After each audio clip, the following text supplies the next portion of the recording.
Meus irmãos, nós estamos falando em Filipenses.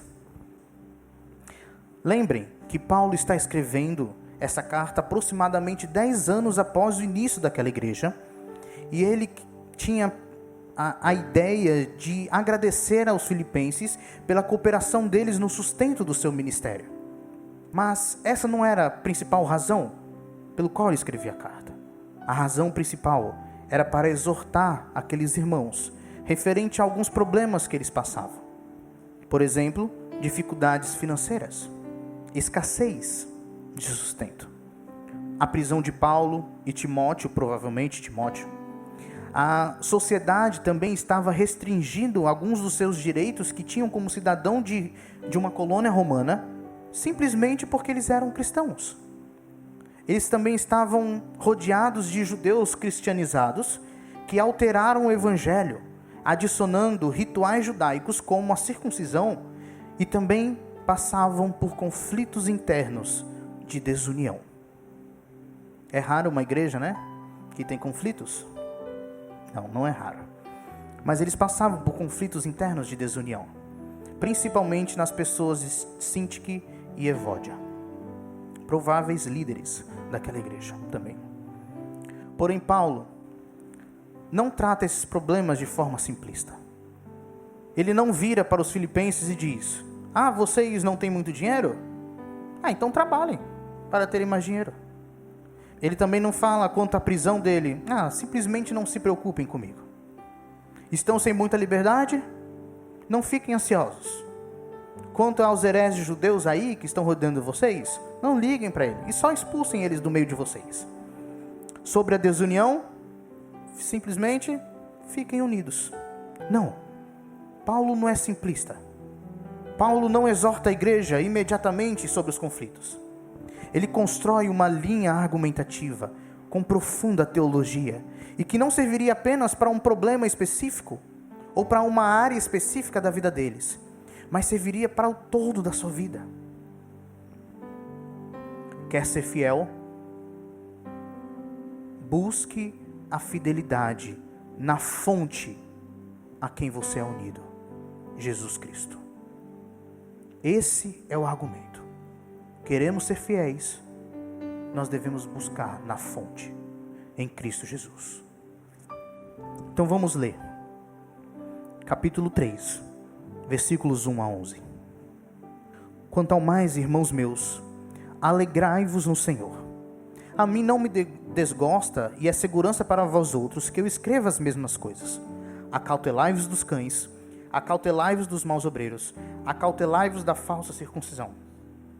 Porque nós é que somos a circuncisão, nós que adoramos a Deus no Espírito e nos gloriamos em Cristo Jesus e não confiamos na carne. Bem que eu poderia confiar também na carne. Se qualquer outro pensa que pode confiar na carne, eu ainda mais. Circuncidado ao 8º dia, da linhagem de Israel, da tribo de Benjamim, hebreu de hebreus, quanto à lei, fariseu, quanto ao zelo, perseguidor da igreja, quanto à justiça que há na lei, irrepreensível.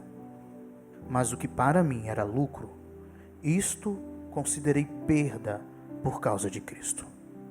Sim, deveras considero tudo como perda, por causa da sublimidade do conhecimento de Cristo Jesus, meu Senhor, por amor do qual perdi todas as coisas e as considero como refúgio para ganhar a Cristo e ser achado nele, não tendo justiça própria que procede de lei, senão a que é mediante a fé em Cristo, a justiça que procede de Deus, baseada na fé, para o conhecer e o poder da sua ressurreição e a comunhão dos seus sofrimentos, conformando-me com ele na sua morte, para de algum modo alcançar a ressurreição dentre os mortos.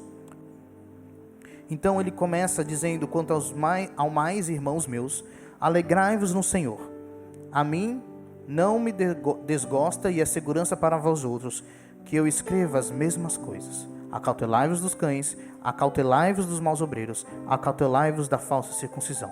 Porque nós é que somos a circuncisão, nós que adoramos a Deus no Espírito e nos gloriamos em Cristo Jesus e não confiamos na carne. Não é outro assunto fora do que Paulo já estava tratando no final do capítulo 2. É uma continuação, como eu disse. Paulo, nos versículos 19 a 30 do segundo capítulo, oferece exemplos da mentalidade de Cristo que os filipenses poderiam parar, observar e imitar. No caso, Timóteo e Epafrodito. Ele continua no começo desse capítulo, falando sobre exemplo. Só que esse exemplo não era para ser imitado. Não era para eles imitarem. Até de certa forma, eles precisavam expulsar do meio deles. Interessante que ele começa falando de alegria. Mais uma vez, Paulo exorta com um tom de ordem: alegrem-se, alegrai-vos. Várias vezes até aqui ele já disse: alegrai-vos comigo, alegrem-se, alegrem-se. Mas em quê? Às vezes até parece fácil falar: se alegrem. Alegria aqui não é um mero sentimento de êxtase momentânea. Alegria aqui, na verdade, não é nem um sentimento em si. Alegria é um estado de quem tem Cristo. E o que mais me impressiona é que a alegria aqui exortada por Paulo é sempre ligada ao modo de viver de alguém. Sempre. Nosso coração precisa estar atento a essa exortação, meus irmãos. A alegria está em viver o coração de Cristo e em ter comunhão com pessoas que vivem o coração de Cristo. É como se ele dissesse: irmãos, vocês possuem Cristo, o Senhor, e com isso a mentalidade dele está em vocês. Sirvam como ele, e aí está a alegria.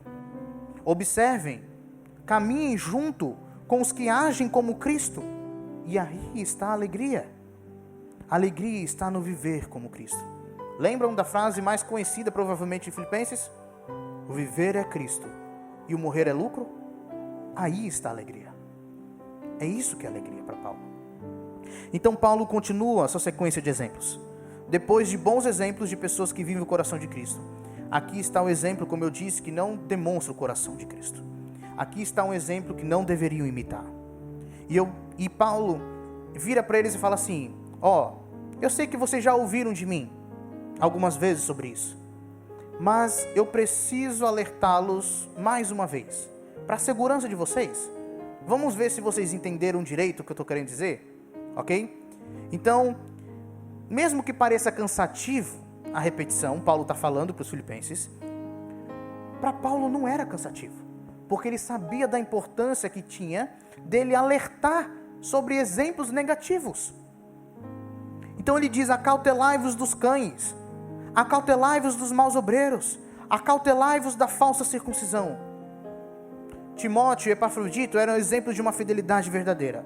Os cães, os maus obreiros, que pregavam falsa circuncisão, são exemplos de uma fidelidade falsificada. Essa é a ideia. Enquanto pessoas que possuem a mentalidade de Cristo geram alegria, pessoas que vivem a falsa fidelidade podem minar a alegria.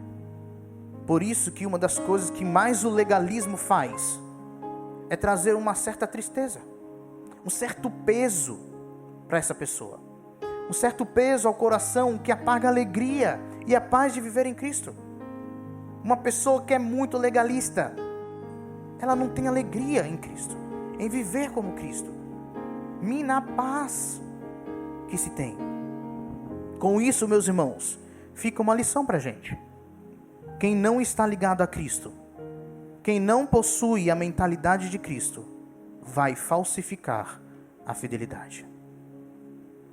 Vão criar algum tipo de fidelidade que não é a fidelidade que provém do Evangelho, que provém de Cristo. E é exatamente isso que Paulo está alertando. Cuidado! E ele fala 3 vezes cuidado. Uma forma de enfatizar. Cuidado! Esse cuidado não é um mero se afastem, mas a ideia é: fiquem alertas e se afastem. Fujam deles. Lembram do Salmo 1? Que o salmista fala? Bem-aventurado o homem que não anda no conselho dos ímpios, não se detém no caminho dos pecadores, nem se assenta na roda dos escarnecedores. A ideia é essa: se separem dessas pessoas. Alguns entendem como forte demais as palavras de Paulo a essas pessoas. Ele fala cães, maus obreiros, os da falsa circuncisão. Eu não acho forte. Paulo mesmo diz em outro texto que seja anátema, maldito todo aquele que pregar outro evangelho senão de Cristo. Esse grupo de pessoas estavam pregando o evangelho que Cristo não era o suficiente e que precisavam de rituais judaicos como a circuncisão para a salvação e para a santificação, para serem fiéis. Alguns identificam esse grupo como judaizantes, mas independente de quem sejam, Paulo não quer enfatizar isso. Paulo quer enfatizar: não permitam que a fidelidade seja falsificada.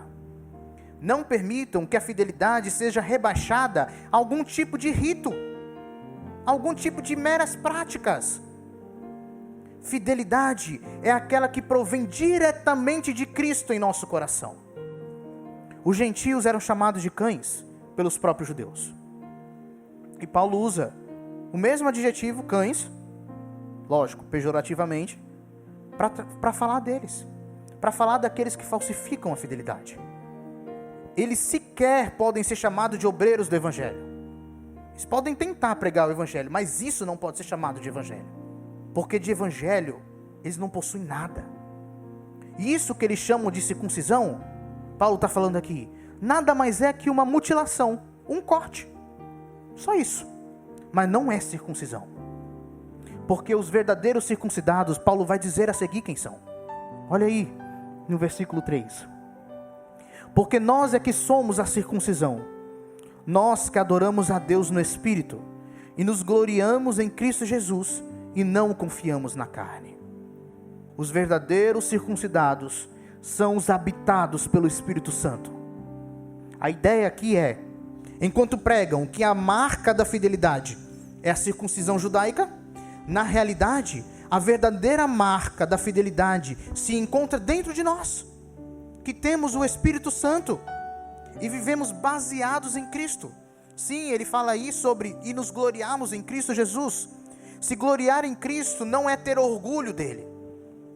A palavra, o termo aqui significa literalmente um chão firme, uma base. Ou seja, nós devemos ter por base, por chão firme, Cristo Jesus. A ideia de que vamos trilhar o mesmo caminho trilhado por Cristo Jesus. Não é qualquer outro caminho, é o de Cristo Jesus. A marca do povo de Cristo não é mais a circuncisão de Abraão, meus irmãos, mas a união com Cristo e a habitação do Espírito Santo. Essa é a marca de quem tem Cristo Jesus. Quero deixar claro que Paulo não condena os rituais judaicos em si. Paulo está condenando, na verdade, é a imposição desses rituais para gentios que não eram judeus, e como forma de oprimir esses salvos, ao dizerem que eles precisavam de algo a mais que Cristo para serem fiéis. Mas não precisavam. Nós não precisamos de mais nada para sermos fiéis, a não ser Cristo Jesus, porque a fonte da fidelidade está dentro de nós. Paulo e os que estão unidos a Cristo não confiam na carne. Nós não confiamos na carne. Nós não confiamos nas obras da lei. Até porque, se for para confiar na carne, olha o pedigree de Paulo aí, o que ele dá, o que ele fala dele, a partir do versículo 4. Bem que eu poderia confiar também na carne. Se qualquer outro pensa que pode confiar na carne, eu ainda mais.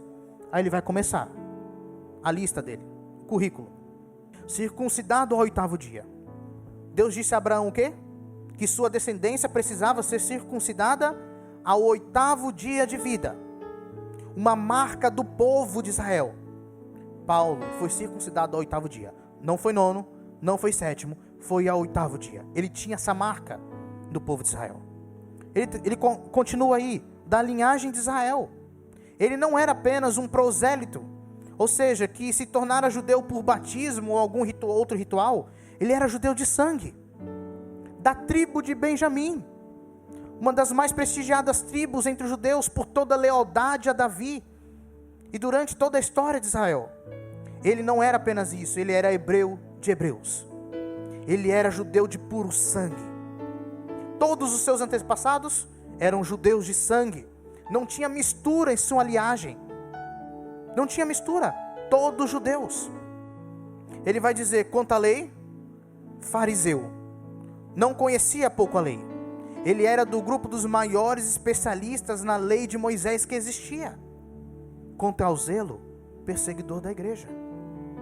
Não era qualquer fariseu, não era qualquer judeu.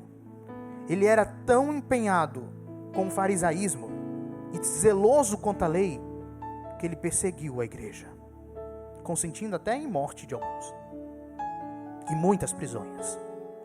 Quanto à justiça, ele vai terminar, quanto à justiça que há na lei, ele era irrepreensível. Se a justificação fosse pelas obras, ele seria o primeiro a ser justificado. Se a fidelidade é seguir a lei, Paulo é um dos mais, se não o mais fiel. É isso que Paulo está querendo dizer. Paulo não está dizendo, como eu já disse, que essas coisas eram más. Ele não está falando isso.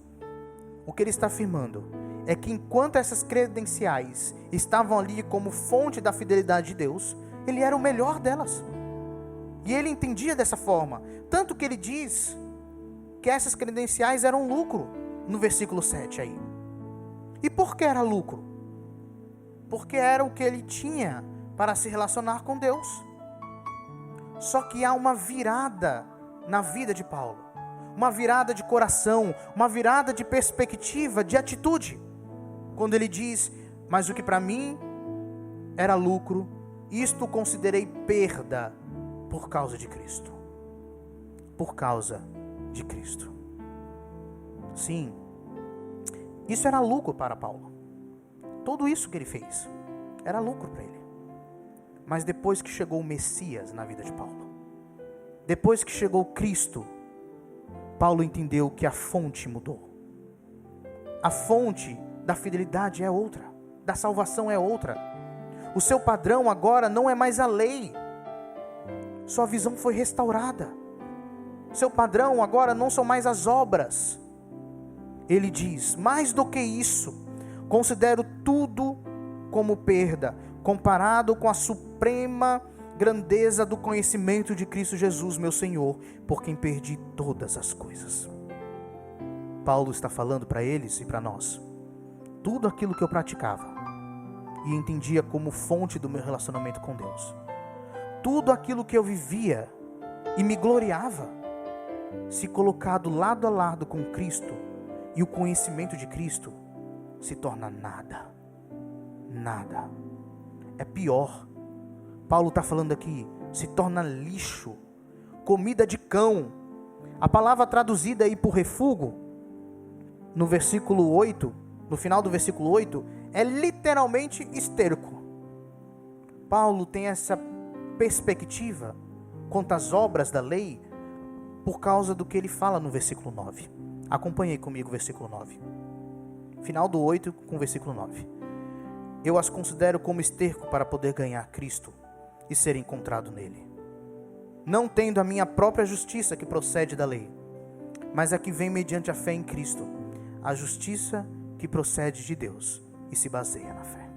E aqui temos o verso central desse trecho, que é o argumento principal na carta para que os filipenses vivam a fidelidade.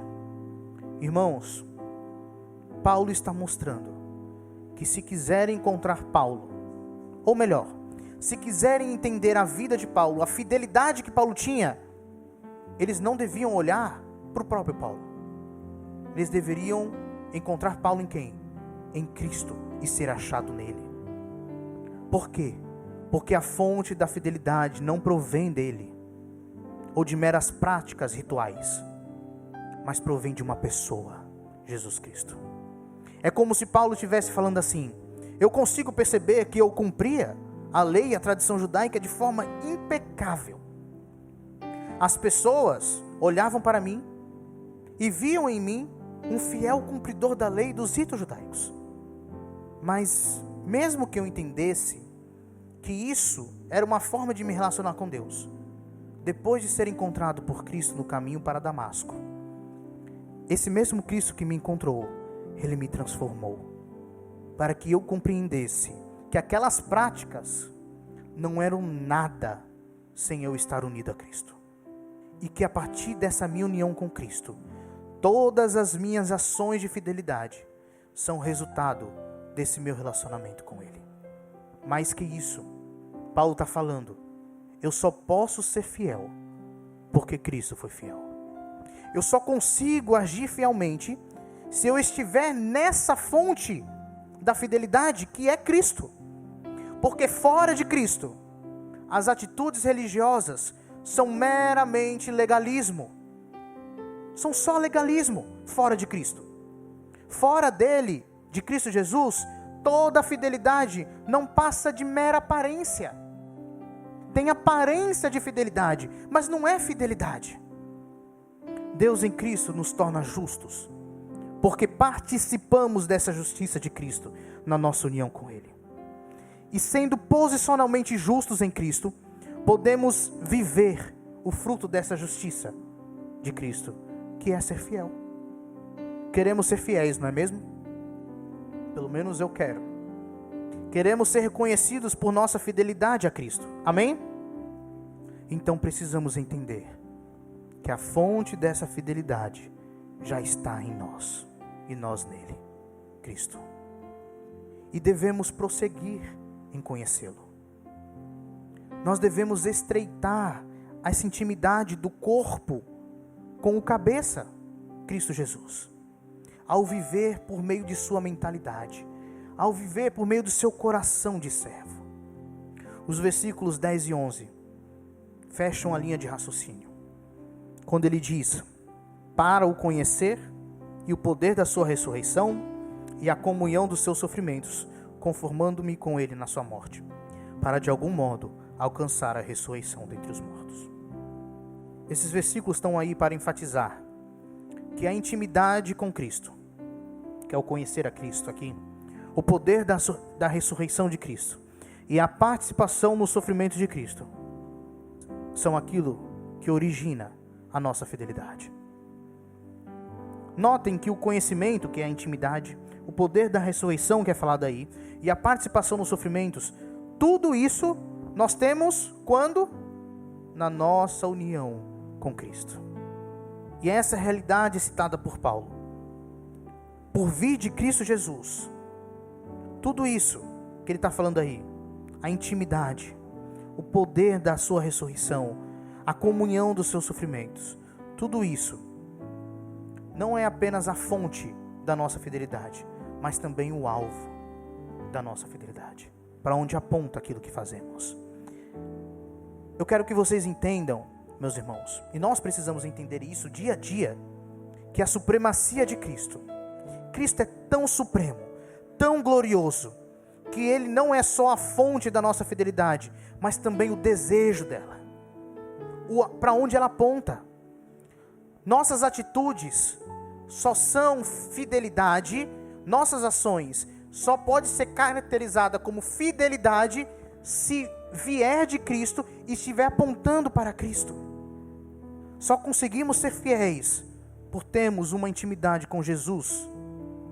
Mas a ideia que Paulo está querendo dizer aqui, que ao vivenciarmos essa fidelidade, nós vamos crescer cada vez mais na intimidade.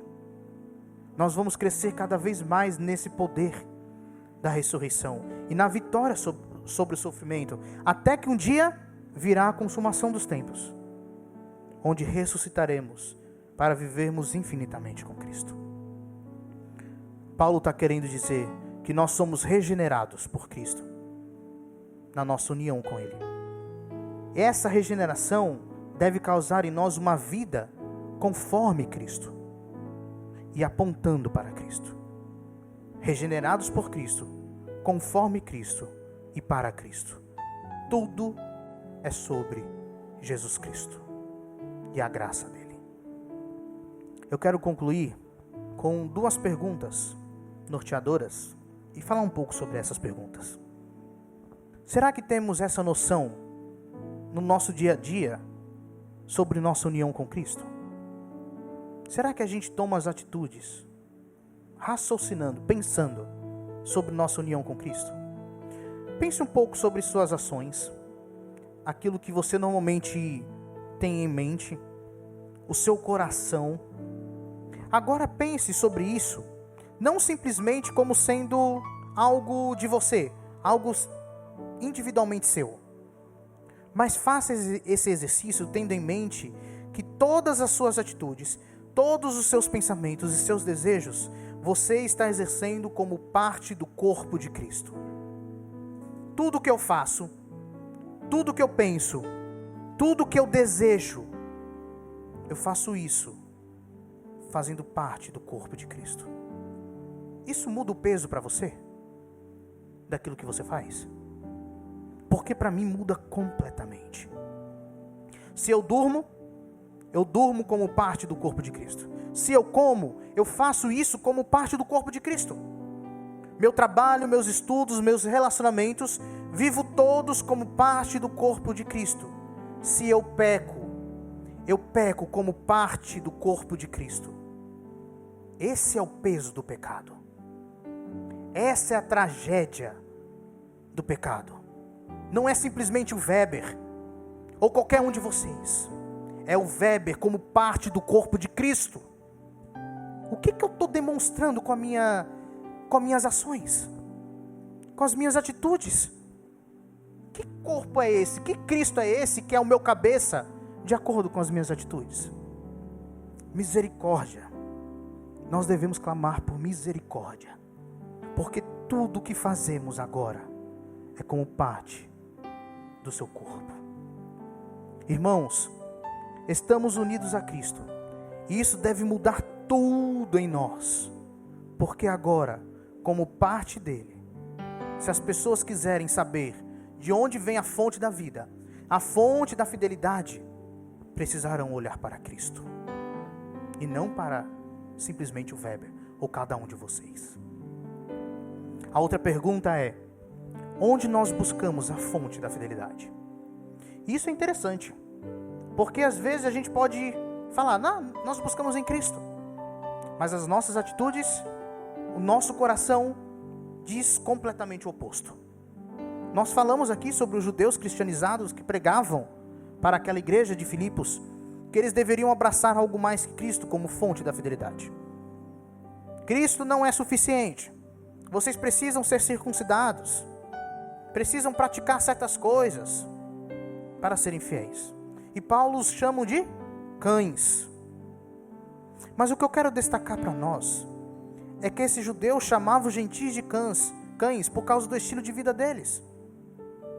Paulo está falando para eles, essa forma de viver de vocês, de uma falsa fidelidade, ela pode até parecer fidelidade, mas não passa da mesma categoria de vida imunda dos gentios.